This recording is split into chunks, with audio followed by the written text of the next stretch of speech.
ಚಿತ್ತಾಪುರ ತಾಲೂಕಿನಲ್ಲಿ ಇರತಕ್ಕಂಥ ಬೆಳಗುಂಪಿ ಗ್ರಾಮದಲ್ಲಿ ನಮ್ಮ ಸಮಾಜ ಒಬ್ಬ ಯುವಕ ಆಕಸ್ಮಿಕವಾಗಿ ಕುರಿ ಕಾಯಲು ಹೋಗಿ ನೀರಿನ ಹೊಂಡದಲ್ಲಿ ಮುಳುಗಿ ಸಾವನ್ನಪ್ಪಿದ ಘಟನೆ ಈಗಾಗಲೇ ಪತ್ರಿಕೆಯಲ್ಲಿ ಪ್ರಕಟ ಆಗಿದೆ. ಆ ಮನೆತನಕ್ಕೆ ಆ ಜಮೀನು ಮಾಲೀಕರು ಕೂಡ ಸಹಾಯ ಮಾಡಿದ್ದಾರೆ. ನಾವು ಕೂಡ ಸಮಾಜದ ವತಿಯಿಂದ ಹೋಗಿ 1 ಲಕ್ಷ ರೂಪಾಯಿಯನ್ನು ಕೊಟ್ಟು ಅವ್ರ ಮನೆತನಕ್ಕೆ ಅವ್ರ ಧರ್ಮಪತ್ನಿಗೆ ಒಂದು ನೌಕರಿ ಕೊಡಿಸ್ತಕ್ಕಂಥದ್ದು, ಅವ್ರ ಮನೆಯನ್ನು ಸರ್ಕಾರ ಇದರಿಂದ ಒಂದು ಮನೆ ಕಟ್ಟಿಸಿಕೊಡ್ತಕ್ಕಂಥದ್ದು ಪ್ರಿಯಾಂಕ್ ಖರ್ಗೆ ಸಾಹೇಬರ ಗಮನಕ್ಕೆ ಕೂಡ ತರಲಾಗಿದೆ.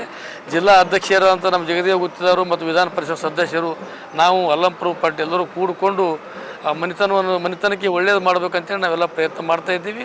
ಆ ಮನೆತನದವರು ಕೂಡ ಸ್ಪಂದಿಸಿದ್ದಾರೆ. ಅವರು ಈಗಾಗಲೇ ಪತ್ರಿಕಾ ಮೂಲಕ ಬೇರೆ ಪಕ್ಷದವ್ರು ಬಂದು ನಮ್ಮ ಮನಸ್ಸಿಗೆ ಘಾಸಿ ಮಾಡಬೇಡ್ರಿ, ನಾವು ಯಾವುದಕ್ಕೆ ನಮ್ಮ ಮೇಲೆ ಯಾರಾದರೂ ಬೇರೆ ದುಶ್ಮನರಾಗಲಿ ಮತ್ತವರಾಗಲಿ ಬಂದು ನಮ್ಮ ಮಗನ ಸಾವಿಗೆ ಕಾರಣರಲ್ಲ. ನಮ್ಮ ಮಗ ಆಕಸ್ಮಿಕವಾಗಿ ನಿಧನ ಹೊಂದಿದ್ದಾನೆ, ಅದಕ್ಕಾಗಿ ಇದಕ್ಕೆ ರಾಜಕೀಯ ಮಾಡೋದು ಬೇಡ್ರಿ, BJP ಅವ್ರನ್ನ ಮನೆಗೆ ಬರಬೇಡ್ರಿ ಅಂತೇಳಿ ಈಗಾಗಲೇ ಅವ್ರು ಹೇಳಿದ್ರು ಕೂಡ ಬೈ ಫೋರ್ಸ್ ಮಾಡಿ BJP ಅವ್ರ ಮನೆಗೆ ಹೋಗೋದು, ಅಲ್ಲಿ ಕೋಮು ಗಲಭೆ ಸೃಷ್ಟಿ ಮಾಡ್ತಕ್ಕಂಥದ್ದು ಮತ್ತು ಪ್ರಿಯಾಂಕ್ ಖರ್ಗೆ ಮೇಲೆ ಇಲ್ಲ ಸಲ್ಲದ ಆರೋಪ ಮಾಡ್ತಕ್ಕಂಥ ಕೆಲಸ ಏನು ಮಾಡ್ತಿದ್ದಾರೆ ಅದು ಒಳ್ಳೆಯ ಬೆಳವಣಿಗೆ ಅಲ್ಲ, ಖಂಡನೆ ಮಾಡ್ತೀವಿ. ಆಮೇಲೆ ಈ ಮರಳು ಮಾಫಿಯಾದ ಬಗ್ಗೆ ಪ್ರಿಯಾಂಕ್ ಖರ್ಗೆ ಏನಪ್ಪ ಗೊತ್ತು, ಪಾಪ ಅವರೆಲ್ಲನೂ ಅವರೇ ಕುಂತು ಕಾಯ್ಬೇಕು. ಇವರು ಖಂಡಿತವಾಗಿ ನಮ್ಗೆ ಮತ್ತು ಅಲ್ಲಂಪುರ ಪಾಟೀಲ್ ಸಮಕ್ಷಮದಲ್ಲಿ ನಮ್ಮ ಜಿಲ್ಲಾ ಅಧ್ಯಕ್ಷರ ಸಮಕ್ಷಮದಲ್ಲಿ ಯಾರೇ ಮರಳುಗಾರಿಕೆ ಮಾಡಿದ್ರೆ ಖಂಡಿತವಾಗಿ ಅವ್ರ ಮೇಲೆ ಕ್ರಮ ಕೈಗೊಳ್ಳಬೇಕು, ಅವ್ಯವಹಾರ ಆಗಬಾರ್ದು ಅಂಥೇಳಿ ಈಗಾಗಲೇ ಖಡಕ್ಕಾಗಿ ಪೊಲೀಸ್ ಇಲಾಖೆಯವರು ಸೂಚನೆ ಕೊಟ್ಟಿದ್ದಾರೆ. ಅದರ ಬಗ್ಗೆಯೂ ಕೂಡ ಮೇಲ BJP ಅವರು ಮಾತೆತ್ತರೆ ಪ್ರಿಯಾಂಕ್ ಖರ್ಗೆ ಎಲ್ಲನೂ ಆರೋಪ ಮಾಡಿ ಅವ್ರಿಗೆ ತೇಜೋವಧೆ ಮಾಡ್ತಕ್ಕಂಥ ಕೆಲಸ ಮಾಡ್ತಾರೆ. ಇದು ಸಾಧ್ಯ ಇಲ್ಲ. ಕಲ್ಯಾಣ ಕರ್ನಾಟಕ ಭಾಗದಲ್ಲಿ ಅದು ಮಂತ್ರಿಮಂಡಲದಲ್ಲಿ 32 ಮಂತ್ರಿಗಳಲ್ಲಿ ಅತ್ಯಂತ ಪ್ರಭಾವಿ ಮಂತ್ರಿಯಾಗಿ ಉತ್ತಮ ಕೆಲಸಗಳು ಮಾಡ್ತಾಯಿದ್ದಾರೆ.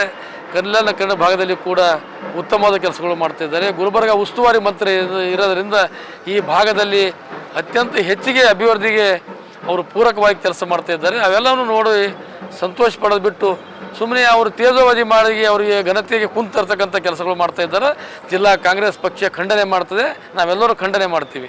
ಅದಕ್ಕಾಗಿ ಮುಂದೂ ಕೂಡ BJP ಅವರು ಬಾಗೋಳಿಗೂ ಹೋಗೋದು, ಇದು ಬೆಳಗುಂಪಿನೂ ಹೋಗೋದು ಬೇಡ, ಬಾಗೋಳಿಗೂ ಹೋಗೋದು ಬೇಡ, ಗಣಿಗಾರಿಕೆ ನೋಡೋದೂ ಬೇಡ. ನಾವು ಸಮರ್ಥರಾಗಿದ್ದೇವೆ, ನಮ್ಮ ಮಂತ್ರಿ ಸಮರ್ಥ ಆಗಿದ್ದಾರೆ, ನಮ್ಮ ಪಕ್ಷ ಸಮರ್ಥ ಇದೆ, ನಮ್ಮ ಶಾಸಕ ಸಮರ್ಥವಾಗಿದ್ದೀವಿ. ಅದು ನಾವು ಕಾನೂನು ಪ್ರಕಾರ ನಿಭಾಯಿಸ್ತೀವಿ. Thank you.